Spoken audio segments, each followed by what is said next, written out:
കോതമംഗലത്ത് പൊതുസമൂഹത്തെ ഞെട്ടിച്ച് വീണ്ടും ഒരു സ്ത്രീ കൊലപാതകം കൂടി. ചെറുവട്ടൂരിലെ നീനിയും മാതിരപ്പള്ളിയിലെ ഷോജിയും പട്ടാപ്പകൽ കൊല്ലപ്പെട്ട സംഭവത്തിലെ ദുരൂഹതകൾ നിലനിൽക്കെയാണ് വടാട്ടുപാറയിലെ മേരി കൊലപാതകം കൂടി ഉണ്ടായിരിക്കുന്നത്. ചെറുവട്ടൂരിൽ അങ്കണവാടി അധ്യാപികയായ നീനി രാവിലെ വീടിനടുത്തുള്ള തോട്ടിൽ കുളിക്കാനായി പോയതാണ്.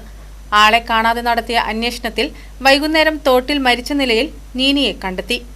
പോസ്റ്റ്മോർട്ടം പരിശോധനയിൽ നീനിയെ ആരോ കൊലപ്പെടുത്തിയതാണെന്ന് തെളിഞ്ഞു. സംഭവം 10 വർഷം മുമ്പ്. മാതിരപ്പള്ളിയിൽ വീട്ടമ്മയായ ഷോജിയുടെ മൃതദേഹം വീട്ടിലെ കിടപ്പുമുറിയിൽ കഴുത്തു മുറിഞ്ഞ നിലയിലാണ് കണ്ടെത്തിയത്. പ്രഥമ ദൃഷ്ട്യാ തന്നെ കൊലപാതകമെന്ന് തെളിഞ്ഞു. സംഭവം 6 വർഷം മുമ്പ്. നീനിയും ഷോജിയെയും കൊലപ്പെടുത്തിയത് ആരെന്ന ചോദ്യത്തിന് ഇപ്പോഴും ഉത്തരമില്ല. അത്തരമൊരു അവസ്ഥ മേരിയുടെ കാര്യത്തിലുണ്ടാകുമോ എന്നാണ് കാത്തിരുന്ന് കാണേണ്ടത്.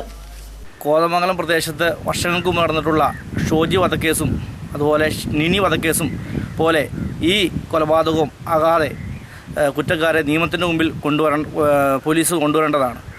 ഇതിൽ കൃത്യമായ അന്വേഷണം നടത്തി പ്രതിയെ പിടിക്കണം എന്നുള്ളതാണ് ആവശ്യം. 2 സംഭവങ്ങളുടെയും അന്വേഷണം CBIക്ക് കൈമാറണമെന്ന ആവശ്യം ഉയർന്നപ്പോഴെല്ലാം ക്രൈംബ്രാഞ്ച് നല്ല രീതിയിൽ അന്വേഷിക്കുന്നുണ്ടെന്നാണ് ആഭ്യന്തര വകുപ്പിന്റെ മറുപടി. നീനിയുടെ മൃതദേഹം കുളിക്കടവിന് അടുത്തു തന്നെയുള്ള ഒരു മാളത്തിൽ തല തിരികെ കയറ്റിയ നിലയിലാണ് കണ്ടത്.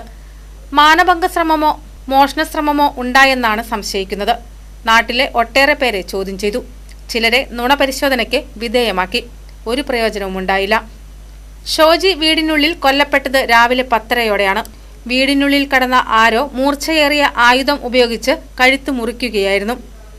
വീട്ടിലുണ്ടായിരുന്ന നിർമ്മാണ തൊഴിലാളികൾ ഭക്ഷണം കഴിക്കാൻ പോയി മടങ്ങി വരുന്നതിനിടെ 15 മിനിറ്റിലാണ് കൃത്യം നടത്തി കൊലപാതകികൾ രക്ഷപ്പെട്ടത്.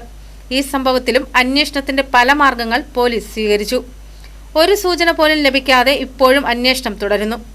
സംഭവസ്ഥലത്ത് ആദ്യമെത്തിയ കോതമംഗലം പോലീസിനുണ്ടായ വീഴ്ചയാണ് നീനിയുടെയും ഷോജിയുടെയും കൊലപാതകങ്ങളിലെ പ്രതികളെ രക്ഷപ്പെടുത്തിയത്.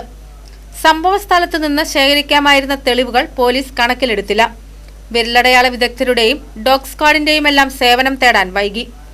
അടുത്ത ബന്ധുക്കളെ കേന്ദ്രീകരിച്ച് മുൻവിധിയോടെ നടത്തിയ അന്വേഷണമാണ് തിരിച്ചടിയായത്. പ്രതികളെ കിട്ടിയെന്ന മട്ടിലായിരുന്നു പോലീസ്. എന്നാൽ ദിവസങ്ങളോളമുള്ള ചോദ്യം ചെയ്യലിൽ ഫലമുണ്ടായില്ല. പ്രതികൾ മറ്റാരോ ആണെന്ന് പോലീസിന് ബോധ്യപ്പെട്ടപ്പോഴേക്കും അവർക്ക് പഴുതുകൾ അടയ്ക്കാനും രക്ഷപ്പെടാനും ആവോളം സമയം ലഭിച്ചിരുന്നു. KCV news, Kothamangalam.